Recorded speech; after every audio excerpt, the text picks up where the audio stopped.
Alright, so what I've done, and I realized this later on, is I pushed this part here that was on top below, just in case, because at the very least it won't hit the propeller.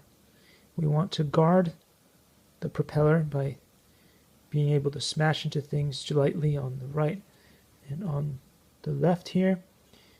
It will not protect against forward smacking of things, but usually you have a pretty good control over that, although when you're going left and right sometimes you will make mistakes, but usually forward and back you usually don't bump into stuff as much, or at least I don't.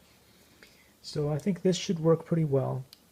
And also it should protect the drone when it falls down, as it gives it an extra bit of cushion, like so. So we're going to test it out to see if it flies and hope that it works.